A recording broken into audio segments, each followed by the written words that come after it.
Hello there, you're watching the press preview, a first look at what is on the front pages. Time then to see what's making the headlines with the Deputy Editor of Conservative Home, Henry Hill, and the Chief Leader Writer at The Observer, Sonia Sodha. Welcome to both of you.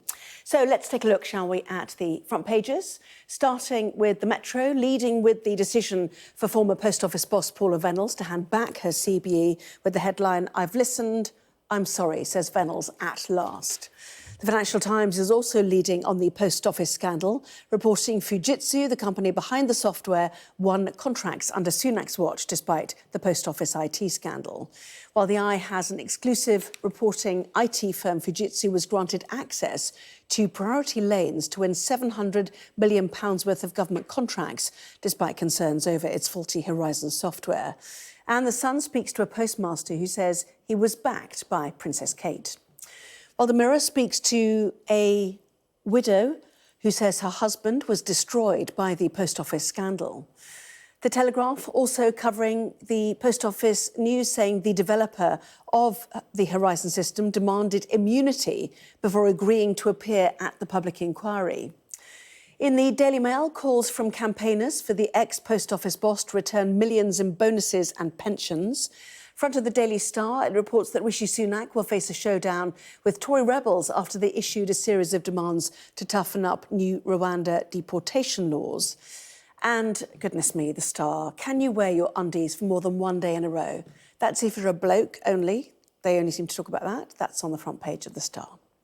So scan the QR code that you'll see on screen during the programme, where you can check out for yourselves the front pages of tomorrow's newspapers while you listen to our guests. So let's head straight to Henry and to Sonia. Welcome to both of you. So Paula Venables leading the front pages. Henry, perhaps not surprisingly, with the Metro's headline "At last" on her CBE. Yeah, absolutely. So there has been mounting pressure ever since this really broke into the headlines a few days ago for Paula Venables, who was the leader of the Post Office during the cover-up period of the rearguard action, if you like, against the postmasters to return her CBE. And she's finally said that she is going to do it. And presumably, given that everyone from the Prime Minister downwards has backed this decision, that will eventually get ratified by the royal sort of committee or council that eventually signs off such things, because, of course, an individual can't get rid of their honours on their own. And that's a great start. But as the paper says, during her period as chief executive of the Post Office, she was paid a large amount of money in performance-related bonuses. And given that she's felt the need to hand back her honour, and given that her performance is now the subject of a national scandal, the question now is, should she have to pay that back as well? So, yes, the Metro is suggesting she left with £5 million and her CBE. I read £6 million elsewhere. I mean, will the pressure continue on her? Because there are other CEOs, aren't there? For example, Noel Thomas, who was featured in the TV drama, one of the first to be prosecuted, was prosecuted under Adam Crozier, who later became head of ITV, for whose drama it was. There are certainly questions for Adam Crozier too, and also for the two chairs who chaired the Post Office during the time of this scandal. And I think there are questions for all of them. So it's important that we focus on Paula Venables, but not just Paula Venables, on other leaders. But I think the other thing that we really need to focus on as well, so first of all, there is the accountability for individuals. And I hope that the inquiry will be saying much more, not just on corporate responsibility in the Post Office and Fujitsu, but actually which individuals were held accountable. And I hope that if there is the evidence to support it, we will see criminal prosecution for any individuals for whom there's evidence that they might have perverted the Court of Justice, for example, a Court of Justice, or committed fraud themselves. I think that's really important. But as well as the accountability, there is also compensation and justice for the victims. And while if you're a victim, you might look at this and say, well, that's a start, as Henry. Henry. Oh my goodness, conversation all coming on. Could have just rolled with it. I've once called Henry Harry by mistake, and now I'm just paranoid about doing it.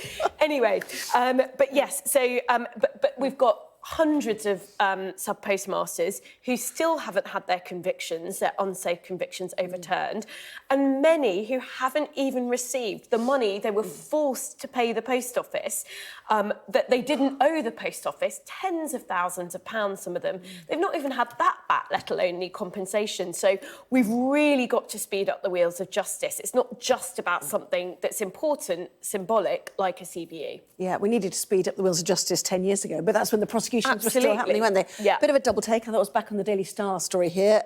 Jason Donovan. But anyway, now give back your millions. You know, once again, it's the idea of, like, why did you walk away with such a big payoff? So, in a sense, the pressure continues. But this is sort of easy pickings, isn't it? Focusing on one individual or two. Yesterday it was Sir Ed Davey. But actually, you know, the substantive issues of how it came to this, the doubling down of reputational protection, which we saw for so many years. I'm going to jump ahead, if you don't mind, to the Telegraph, which is the news about the person demanding immunity to appear. The IT expert who created the faulty software has twice had testimony to the inquiry delayed. And Sonia, you were saying that people should be prosecuted. Well, perhaps that's not surprising why he specifically is trying to demand immunity before giving evidence.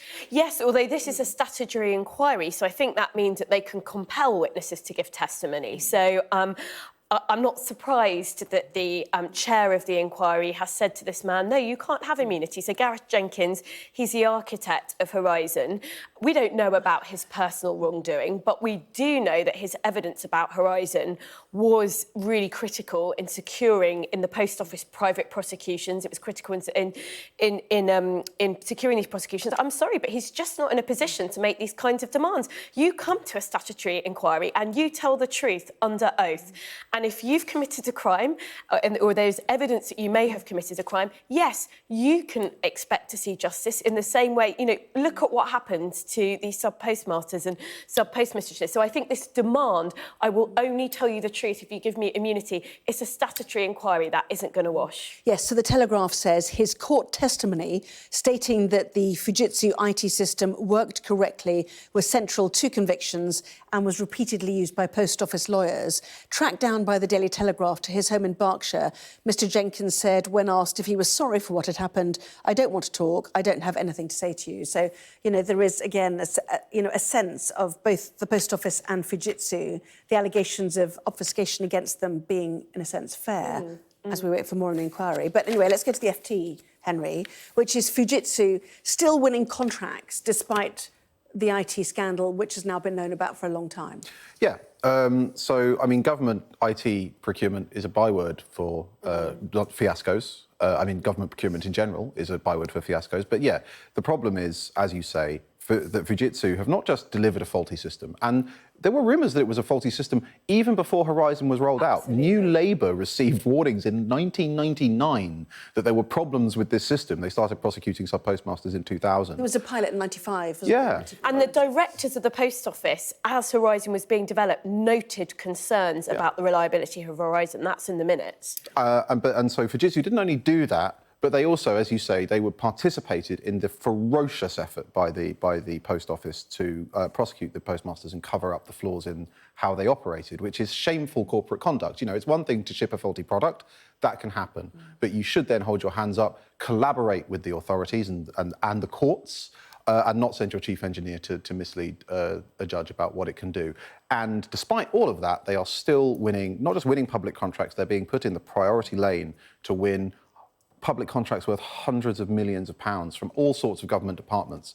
And the call on the front of the FT is, what the FT is reporting is that there is now a call for the Prime Minister to blacklist Fujitsu from receiving any new government contracts until the postmasters scandal has been sorted out. Yeah, and the FT saying since the court's decision to overthrow many of the cases, Fujitsu has received 1.6 billion in individual government contracts and was involved in a further 3.3 billion pounds in joint awards from departments including the Treasury and Revenue and Customs. The contracts covered a range of software services. We know the Environment Agency and their flood alert system as well, you know, as part of it. Is that simply because there's no other software people out there? I mean, I know they had to continue with the Post Office because there was no alternative, so they had to give another. What was the money on that? It was, anyway, further millions in order to prop up that until 2025. Yeah, I think that is an issue, which is that some of these government contracts are so huge that what happens is you get governments issuing contracts to companies like Capita, like Serco, huge companies that have failed in the past. Because these contracts are so big, there literally there aren't any other sort of, you know, there's a small number of these very huge companies that go for these billion-pound government contracts or multi-million-pound contracts. There isn't anyone else out there to bid for them. And this is a really extraordinary example, I think, although it's common across public sector procurement. But I think this is one of the worst examples of companies being rewarded for failure, completely failing upwardly. It's insane. But also, the one thing to remember about public procurement is that the government's really big, and it's people are signing individual contracts, right? So if you're in the Department for the Environment and you're trying to put together a flood system, you're not necessarily aware of what's going on with the postmaster scandal day to day. You're a procurement officer in a completely different department, and so you go to Fujitsu because Fujitsu is one of the big providers, right? So you need better coordination in government if you want to actually make something like this blacklist work. Is you need to have some much more central grip on who's an acceptable contractor. You blacklist it till there's no one on it, don't you? I found my paragraph I was looking for. Horizon is estimated to have cost nearly £2.4 billion to install and manage since 1999. The Post Office awarded Fujitsu £36 million more last year to keep Horizon in operation until at least 2025. I knew I'd read it somewhere. Anyway, the other issue, of course, is what we expect to hear from the government, how they're going to speed through the appeals process, which has all been part of debate, whether we're going to hear something from Rishi Sunak at Prime Minister's Questions tomorrow, which is what we were hearing. But there is sort of an expediting happen, isn't there, Henry, now, to try and get an urgency to get something done quickly for people? There is. So we don't know exactly what, but Kevin Hollenrake, who now holds the Post Office brief, has said that there will be potentially emergency legislation that will bring this forward to deal specifically with this issue. That's not the same thing as the Fujitsu appeals, effectively. Yes, effectively, the postmasters. Yeah. It's not the same thing as a systemic fix that will stop this happening again, but it is the fastest way to make sure that you sort of slice through the bureaucracy and get justice for postmasters. I don't know, Rishi Sunak will say something.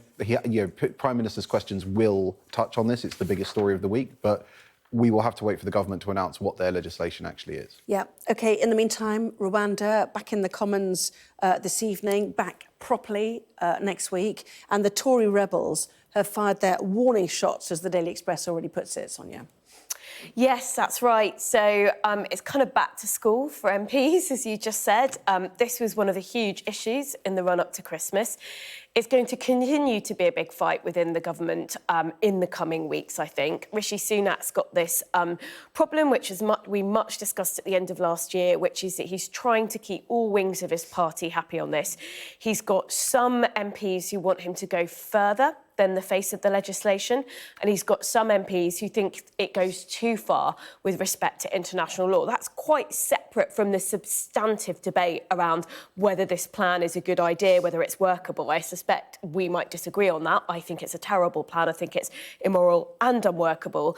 But there is this issue around the politics and whether he can get it through his party, and that's what we're returning to that debate this week. Well, we've had some of the details of the amendments being filed by, the list is here, Ian Duncan-Smith, Suella Braverman, Sir Jacob Rees-Mogg, Danny Kruger, Miriam Cates, Sir Simon Clarke, Sir Jake Berry, Sir John Hay, Sir John Redwood and Mark Francois.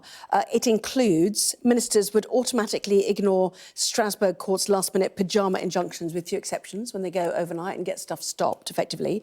Illegal migrants will be blocked from bringing individual claims to suspend flights in all but an extremely limited set of circumstances.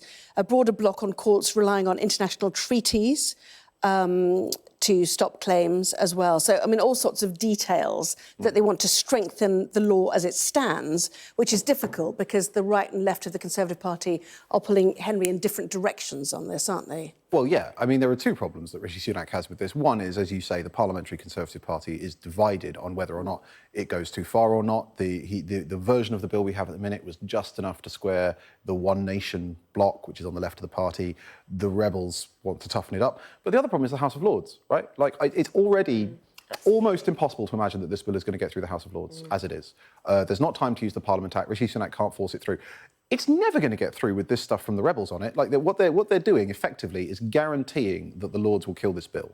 Because it's effectively blocking an appeal system, really. Yeah, essentially. And there's no sort of mandate for this kind of policy. You know, if Rishi Sunak had just won an election on something like this, maybe it would be different. But as it is, the House of Lords can quite legitimately kill this bill, which means that in March, it will fall on double insistence, and then they won't have a Rwanda bill.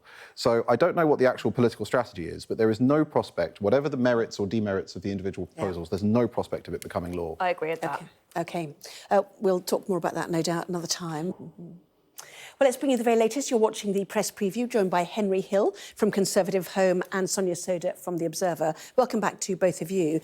So let's go to Boeing, shall we, Henry? It's on the front page of the Financial Times. They have said that they are changing their inspection systems, not surprising after what 2 airlines found. Yeah, absolutely. So essentially, this all kicked off when part of a plane blew off in midair. Essentially, it was a door plug, which is on some models, on some builds, you would have an emergency exit, but on some you wouldn't, depending on the airline. And so what they did was, where they didn't have an emergency exit, they put in this door plug, and it's secured with bolts.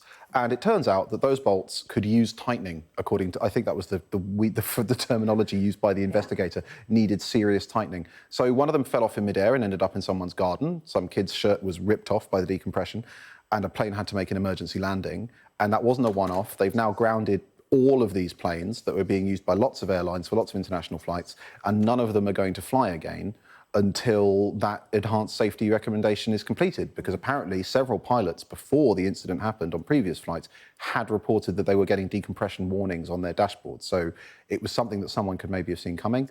No one did, and as a result, here we are. Yeah, and obviously we know what happened to the MAX 8 planes as well, with the loss of over 300 lives. You know, warnings about, in a sense, corporate culture, the push for shareholders to max out, separation of the corporate headquarters from the manufacturing side. You know, lots really about how this company is run. So there are lots of questions for Boeing, not least its share price, which has seen falls in the last 2 days. Let's go to the Daily Telegraph, shall we? Scottish parents face jail if they stop their children changing gender, Sonia. So this is about new legislation on the table from the Scottish Government to ban 2 things. The first is gay conversion therapy. There's a lot of consensus. That is a good thing. It's needed. It refers to practices which are well defined around trying to force somebody to change their sexuality. It's incredibly abusive. The bit that's far more controversial is around gender identity, because there's an emerging medical consensus that children who may be experiencing gender dysphoria, that may be a sign they'll have a trans identity in adulthood, but it might also be a sign of plenty of other things, like they're questioning their own same-sex attraction, you know, they're experiencing uncomfortableness around puberty, they don't like their changing body. So there's all sorts of questions around it. And this legislation, in that respect, feels very overbearing, I think, because it potentially criminalises the relationship between parent and child. If a parent believes in the affirmative, in a sort of exploratory model, which is where the medical consensus lies, but the child says, no, we want to change gender, it kind of criminalises that relationship potentially. So it's worrying. Sonia Sodha, Henry Hill, thank you both very much indeed.